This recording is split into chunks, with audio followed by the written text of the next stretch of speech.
विद्यार्थी मित्रांनो, मी प्राध्यापक श्रीमती पवजेलियम, वर्ग 12वी, विषय इतिहास. आज आपण प्रकरण पहिले, युरोपातील प्रबोधन आणि विज्ञानाचा विकास या पाठातील आपला जो भाग राहिलेला आहे त्या घटकांचा विचार करणार आहोत.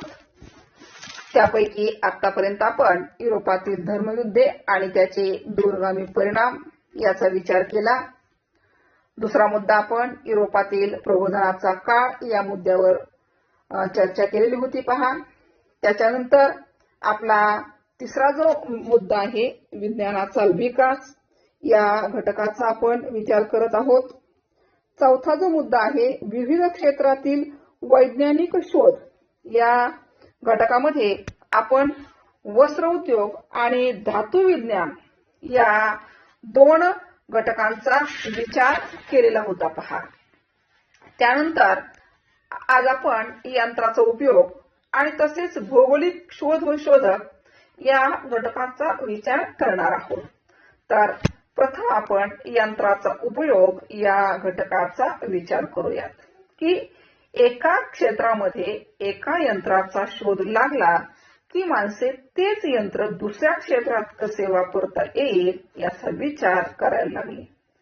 यातूनच नवनवीन यंत्रे तयार झाली की ज्यामध्ये इसवी सन 1783 मध्ये बेल याने रोलर सिलेंडर प्रिंटिंग कापडावरील छापाईसाठी तयार केलेल्या या यंत्राची निर्मिती केली.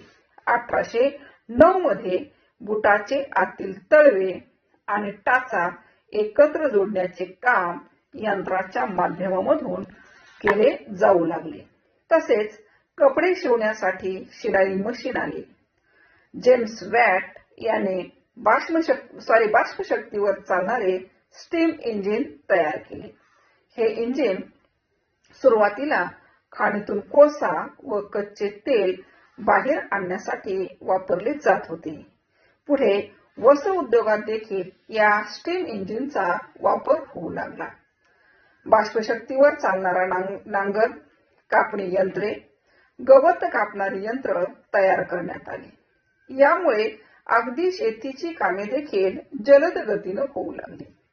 अमेरिकेत रॉबर्ट फुलटन याने क्लेरमॉन्ट ही बोट बाष्पशक्तीवर चालवली. बाष्पशक्तीच्या मदतीने जमिनीवरून वाहतूक करण्याचा पहिला प्रयोग जॉर्ज स्टीफन्सन याने केला. बाष्पशक्तीवर चालणारे आगगाडीचे इंजिनही तयार करण्यात आले. लिव्हरपूल ते मॅचेस्टर हे अंतर या रेल्वे इंजिनने पार पाडले. पुढे रेल्वे सेवा विस्तारली.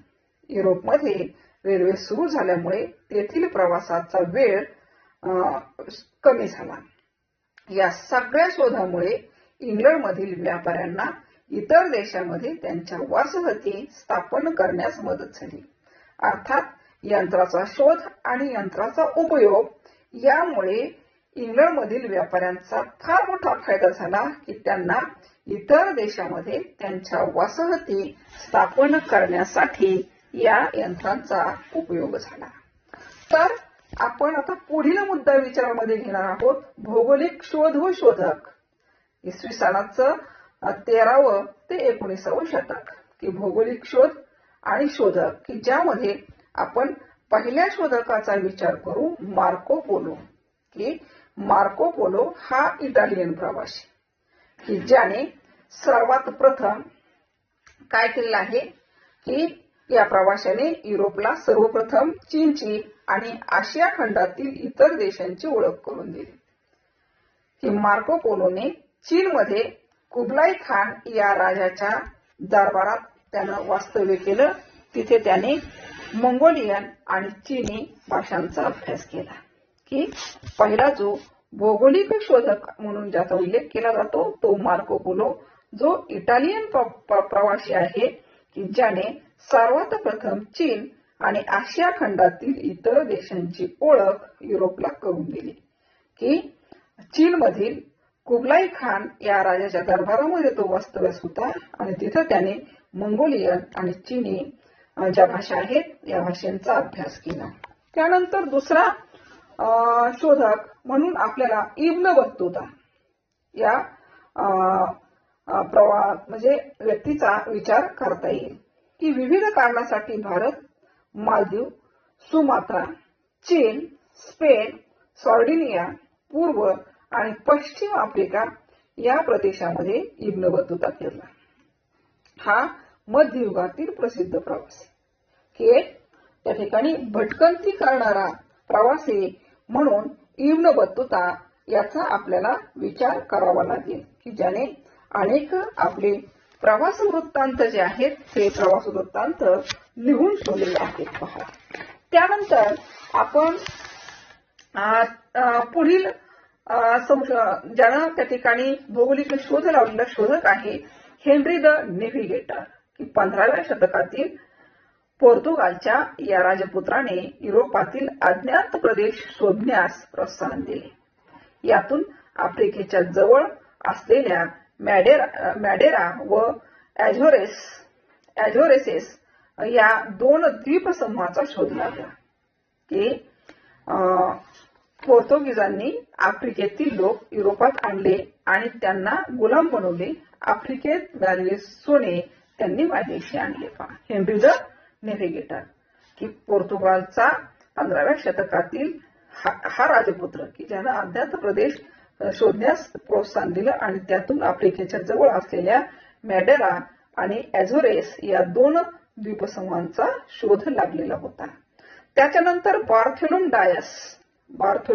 डायस पोर्तुगालचा राजा दुसरा जॉन याच्या आज्ञेनुसार हा बार्थोलोम डायस शोध मोहिमेवर निघाला होता. आफ्रिकेचे दक्षिण टोक त्याला सापडल्यावर त्याने या भागाला प्रथम केप ऑफ टॉमर्स असे नाव त्याला दिले.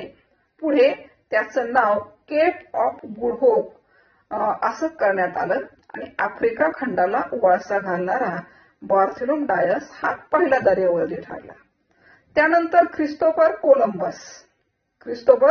कोलंबस ही 1453 मध्ये तुर्कांनी कॉन्स्टँटिनोपल, त्याला इस्तंबूल असं म्हटलं जातं, ते जिंकलं.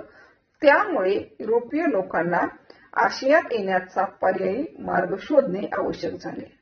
स्पेनचा राजा फर्डिनांद आणि राणी इसाबेल यांच्या पाठिंब्याने कोलंबस भारताच्या शोधात निघाला. पृथ्वी गोल असल्याने पश्चिम दिशेने प्रवास केल्यास भारत सापडेल अशी खात्री त्याला होती, परंतु प्रत्यक्षात मात्र तो अमेरिका खंडाजवळ पोहोचला. पहा, तर या पाठाचा उर्वरित भाग आपण पुढील तासिकेमध्ये पाहू.